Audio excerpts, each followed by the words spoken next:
आप सबों को जय मसीह की।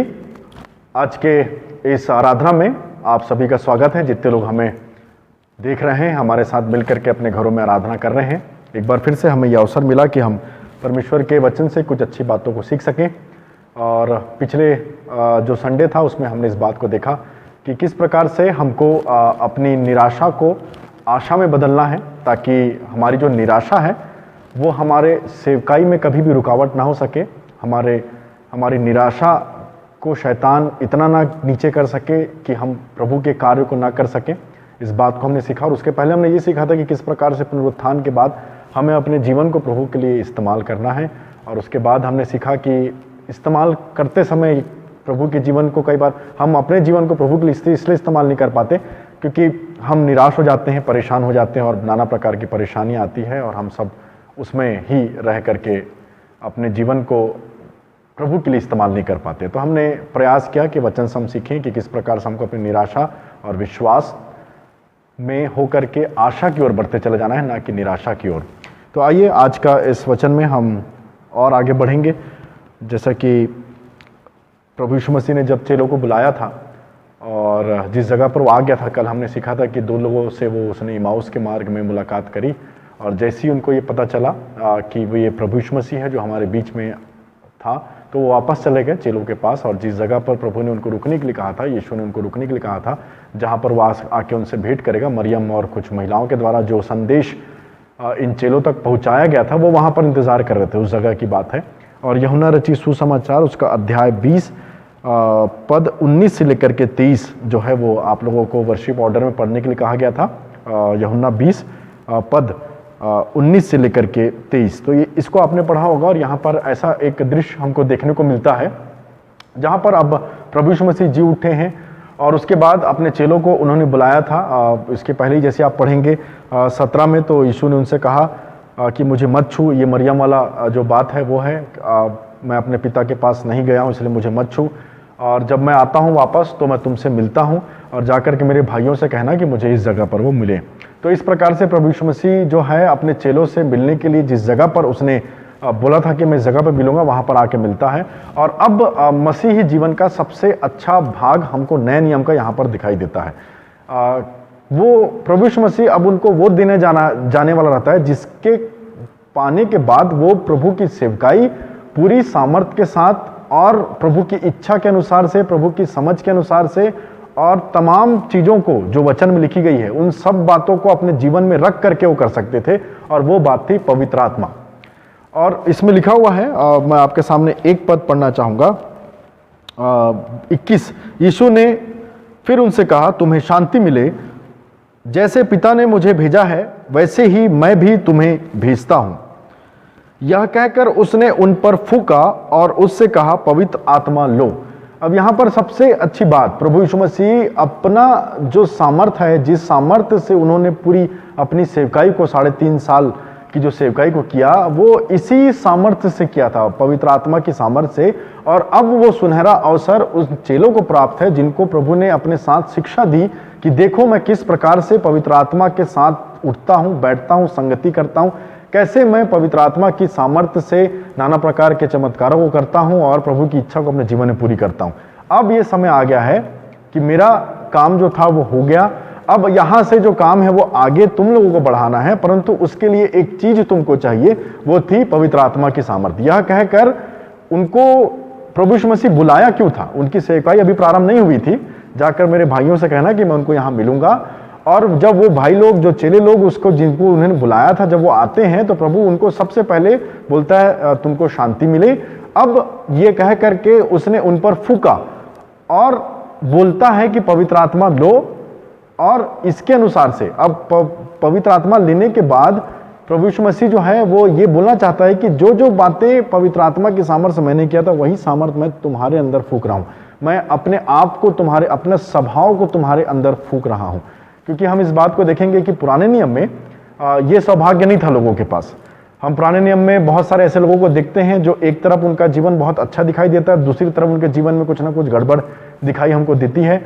जैसे अब्राहम के जीवन में आप देखेंगे तो उसने भी अच्छे अच्छे कामों को भी किया, परंतु अपने ही पत्नी के विषय में वो झूठ भी बोल देता है कि ये मेरी बहन है, और वो पत्नी और सैमसन के विषय में जब आप देखेंगे कि वो नाज़ीर के रूप में जन्म लिया था, परंतु उसके बाद भी एक तरफ वो बड़ा सामर्थी था, परमेश्वर की इच्छा को पूरी करने की उसका जन्म हुआ था, परंतु दूसरी तरफ वो एक स्त्री के सामने कमज़ोर पड़ जाता है और परमेश्वर का मजाक उसके जीवन के द्वारा बनता है। लोग परमेश्वर का मजाक उसके जीवन के द्वारा बनाने का कोशिश करते हैं, उसके जीवन से परमेश्वर का मजाक उड़ाने का कोशिश करते हैं। उसी प्रकार से जब हम पुराने नियम में मूसा को भी देखेंगे तो कहीं ना कहीं हम इस बात को देखते हैं कि वो परमेश्वर के पीछे चलने वाला व्यक्ति था, परंतु कभी कभी वो भी कुछ ऐसे बातों से भर जाया करता था, ऐसा गुस्सा उसका दिखाई देता है कहीं कहीं जगह पर कि हम ऐसे चीज़ों को देखते हैं। और पुराने नियम में बहुत सारे ऐसे लोग हैं जिनके पीछे आप चलने का प्रयास नहीं कर सकते, और बहुत से ऐसे लोग भी हैं जिनके पीछे आप चलने का प्रयास कर सकते हैं, जैसे कि दानियल था, उसने पूरी अपने जीवन में परमेश्वर की महिमा करी। सदरक मेशक अबेदनगो थे, अय्यूब था, ये सब कुछ अच्छे एग्जाम्पल भी हैं। परंतु मेरा पॉइंट ऑफ व्यू ये है बताने का कि इनके पास पवित्र आत्मा की सामर्थ्य नहीं थी। पुराने नियम में पवित्र आत्मा का काम सिर्फ इतना होता था कि जो काम करने के लिए उसको बोला जाता था वो काम करता था पुराने नियम में, और वो काम को कर करके वो वापस चला जाया करता था, हमेशा के लिए उनके बीच में नहीं रहता था, जैसे कि नए नियम के लोगों के लिए है, जो हमारे लिए है, मेरे लिए है, आपके लिए है।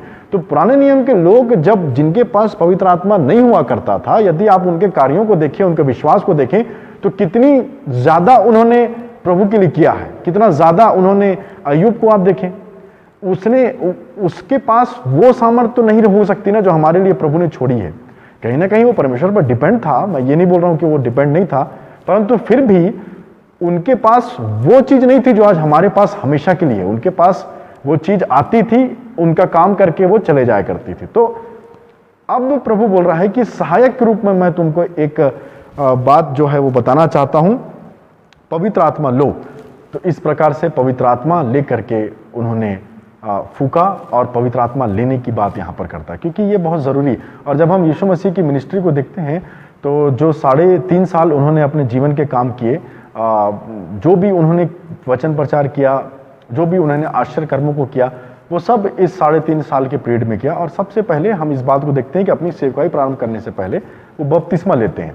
अब बपतिस्मा हम लोग लेते हैं इसलिए लेते हैं क्योंकि हमसे कुछ ना कुछ गुनाह हो सकता है, हम पापी मनुष्य हैं, हमको नया जन्म प्राप्त करना है। डूबने का मतलब होता है पुराना जीवन खत्म, ऊपर आने का मतलब होता है कि हम नया जीवन प्राप्त कर रहे हैं। ये तमाम चीज़ों की बातें, मतलब हम इन सब सिंबल से अपने आप को बपतिस्मा के द्वारा शुद्ध करने का प्रयास करते हैं। बपतिस्मा की विधि कैसी भी क्यों ना हो, उसका अर्थ ये है कि अब हमारा पुराना जीवन मर गया और अब हम अपने नए जीवन में प्रवेश कर रहे हैं। तो प्रभु यीशु मसीह ने तो किसी प्रकार का कोई पाप अपने जीवन में नहीं किया था जिसके लिए उसको नया जन्म प्राप्त करने की आवश्यकता थी।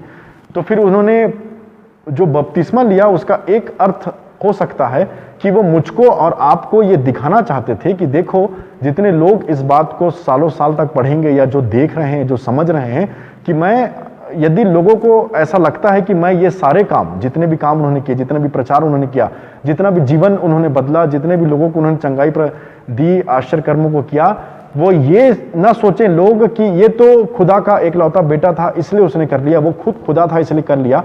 पर नॉर्मल इंसानों के बस की बाहर है। जो प्रभु यीशु मसीह जैसे जिया वैसे कोई इंसान जी नहीं सकता, वैसे कोई इंसान सेवकाई नहीं कर सकता, ऐसा कोई बात ना सोचे।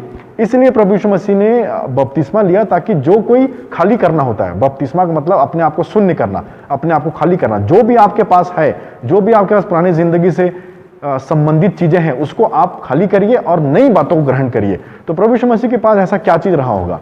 तो यदि ये जो बपतिस्मा है वो शायद हमको ये समझाने के लिए लिया गया था कि यदि हम में से कुछ लोग, मैं इस बात को सोचूं या कोई और विश्वासी इस बात को सोचे कि प्रभु यीशु मसीह तो परमेश्वर का एकलौता पुत्र था इसलिए वो ये सब किया, तो एक विरासत नाम की चीज होती है जो एक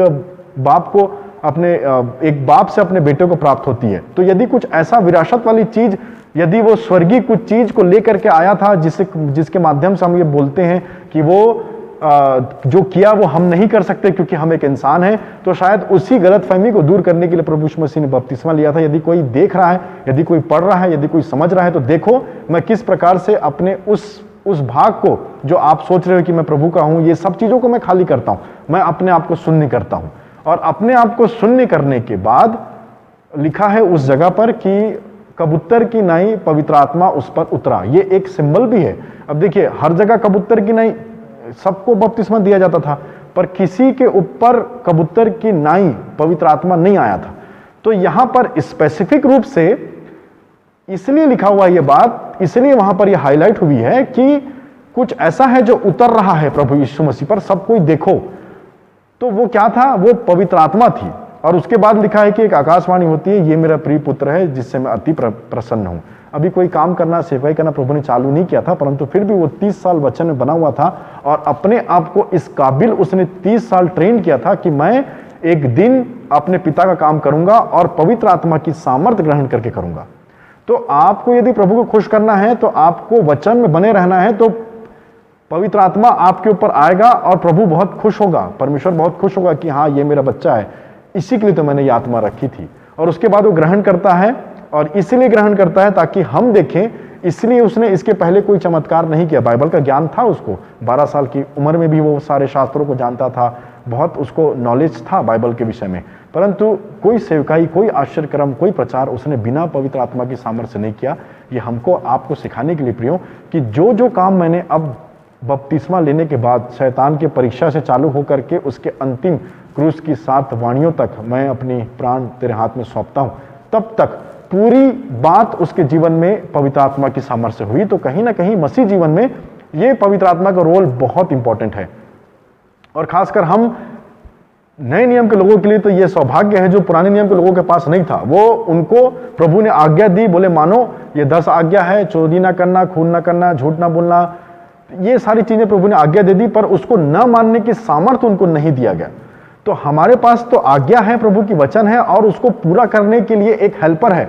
मैं एक सहायक तुम्हारे लिए छोड़ के जाऊंगा जो तुम्हारी सहायता करेगा। तो वो सहायक हमारा पवित्र आत्मा है। जो चीज हम नहीं कर पा रहे, मैं इस बात को समझ सकता हूं कि मनुष्य होने के नाते हम बहुत सारी चीजों को नहीं कर सकते हैं, इसलिए तो पवित्र आत्मा एक सहायक रूप में हमारे साथ है। और यहां पर वही सहायक को हम देखते हैं। आपसे कुछ आज हम पूरा कंप्लीट नहीं कर पाएंगे, थोड़ा समय मैं एक इंट्रो जैसा आपको दे रहा हूं, उसके बाद हम आगे के आने वाले संडे में और इस बात को सीखेंगे कि पवित्र आत्मा किस प्रकार से हमारे जीवन में होना चाहिए और किस प्रकार से हमको उसकी सहायता से परमेश्वर की आराधना करनी चाहिए। तो यहां पर जो है हम इस बात को देख रहे हैं कि उन पर वो पवित्र आत्मा लो ऐसा करके फूंकता है, और उसके तुरंत नीचे लिखा है, उसके बाद पवित्र आत्मा लेने के बाद, जिनके पाप तुम क्षमा करो वे उनके लिए क्षमा किए गए हैं, और जिनके तुम रख लो वे रखे गए हैं। तो यहां पर पवित्र आत्मा लेने के बाद सबसे इंपॉर्टेंट बात, प्रभु यीशु मसीह ने यह नहीं बोला कि आप जाओ लोगों को चंगा करो, लोगों के दुख दर्द को दूर करो। अन्य भाषा में कोई यहां बात नहीं कर रहा था, नाना प्रकार की कोई चिन्ह चमत्कार की बातें नहीं हुई थी। देने के बाद मान के चलिए मैंने किसी को एक इंपॉर्टेंट चीज दिया, ये लो अब सुनो, इसको कहां देना है, कैसे करना है, क्या करोगे, इसका ये बताने का काम भी मेरा है। तो प्रभु यीशु मसीह जब उनको सबसे इंपॉर्टेंट चीज पवित्र आत्मा उनकी सेवकाई के लिए दे रहा था, तो उस पवित्र आत्मा को देने के बाद प्रभु यीशु मसीह बोलता है, अब पवित्र आत्मा मिल गया ना, ले लिए, तुम्हारे लिए हो गया, अब सुनो लेने के बाद क्या करना है। 23 पद में लिखा है, जिनके पाप तुम क्षमा करो वे उनके लिए क्षमा किए गए हैं, और जिनके तुम रख लो वे रख लिए गए। अब यहां पर प्रभु यीशु मसीह पाप के विषय में जिक्र करता है, जिनके पाप तुमने क्षमा किए, पवित्र आत्मा ले लिए, वेरी गुड, बहुत अच्छा। अब क्या करना है पवित्र आत्मा लेकर के, क्षमा। जिनके पाप तुमने क्षमा किए, समझो उसके क्षमा होगा, जिनके रख लिए वो रख लिए गए। तो एक बहुत बड़ा अधिकार प्रभु ने दे दिया। ये क्षमा करने का स्वभाव किसका हो सकता है? हमने सीखा था ना प्रभु यीशु मसीह के 7 वाणियों में से जो पहली वाणी थी, हे पिता इन्हें क्षमा कर, ये नहीं जानते क्या करते हैं। इतना दुख दर्द झेलने के बाद, तमाम प्रकार की पीड़ाओं को झेलने के बाद वो व्यक्ति बोलता है इनको क्षमा कर, क्योंकि नहीं जानते ये क्या करते हैं। तो ये स्वभाव इंसान का नहीं हो सकता। मैंने बताया था कि ये इंसान के लिए सब कुछ करना आसान हो सकता है, बड़ी बड़ी बातों को मनुष्य कर सकता है, पर किसी को माफ करना उसके बस की बात नहीं।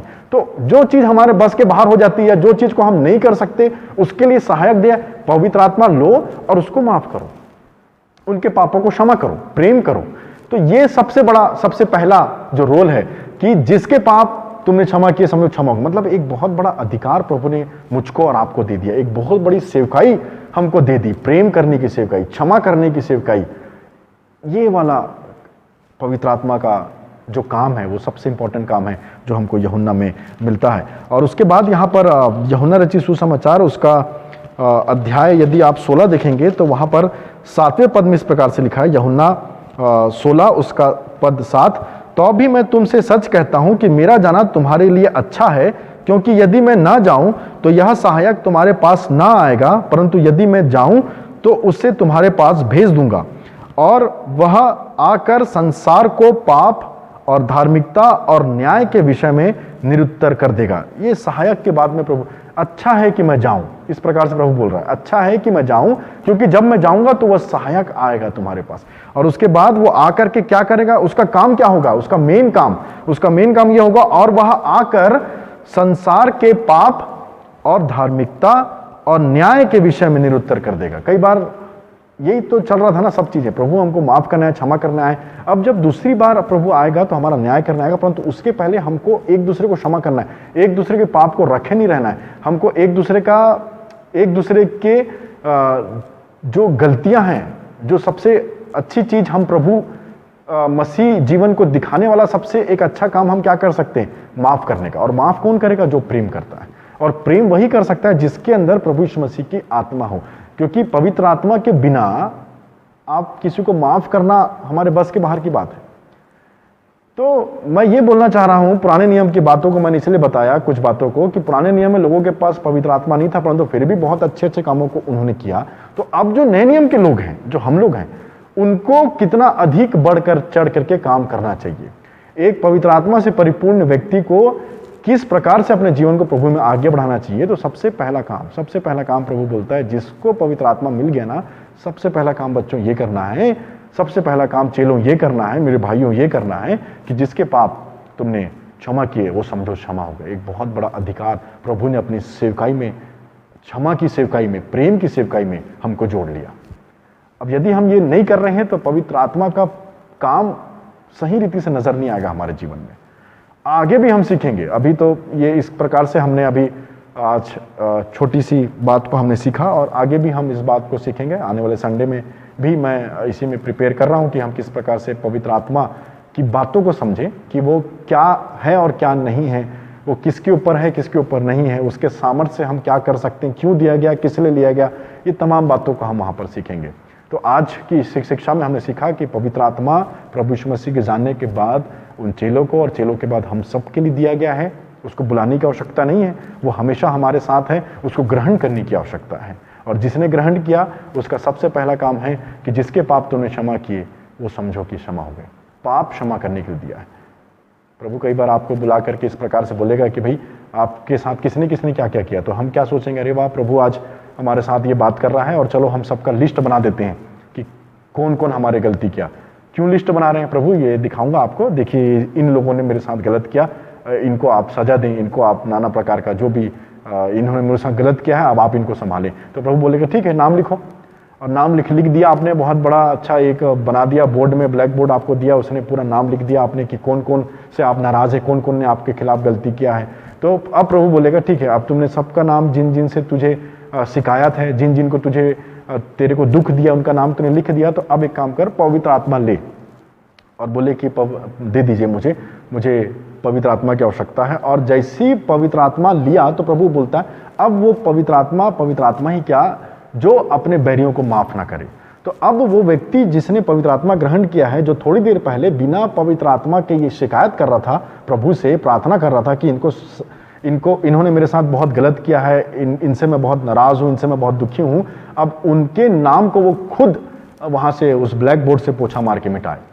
तो वो काम पवित्र आत्मा करता है, अपने बैरियों को क्षमा करना। आप जिसके पाप तुमने क्षमा किए समझो क्षमा होगा, जिसके रख ली समझो रख लिए गए। तो एक बड़ा अधिकार है प्रियो प्रेम करने का, और यदि हम प्रेम करते हैं तो हमको क्षमा करना आना चाहिए। तो पवित्र आत्मा से पाया हुआ व्यक्ति क्षमा करना जानता होगा, पवित्र आत्मा से पाया भरा हुआ व्यक्ति प्रेम करना जानेगा।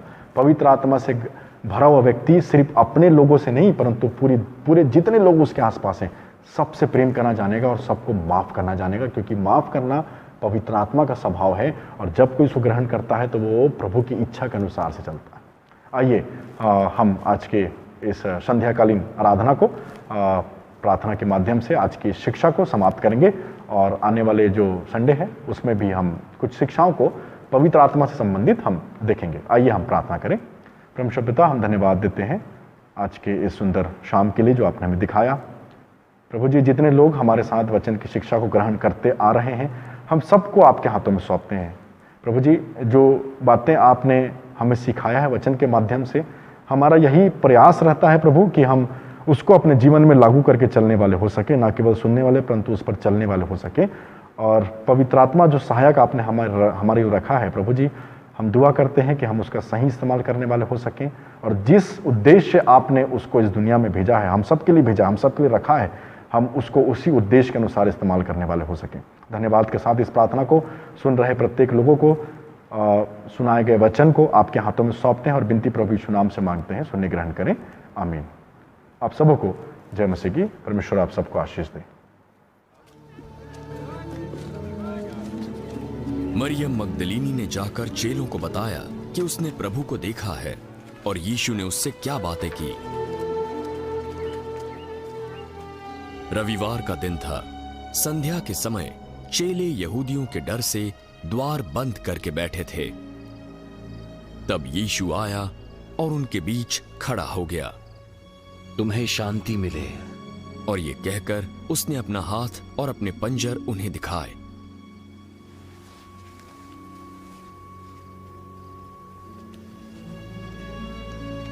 तब चेले प्रभु को देखकर आनंदित हुए। यीशु ने फिर उनसे कहा, तुम्हें शांति मिले। जैसे पिता ने मुझे भेजा है वैसे मैं तुम्हें भेजता हूं।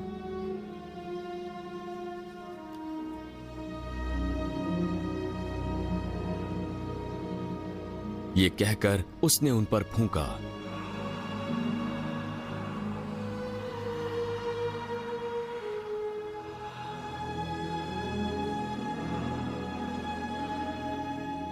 पवित्र आत्मा लो। जिनके पाप तुम क्षमा करो वे उनके लिए क्षमा किए गए हैं। जिनके तुम रखो वे रखे गए हैं।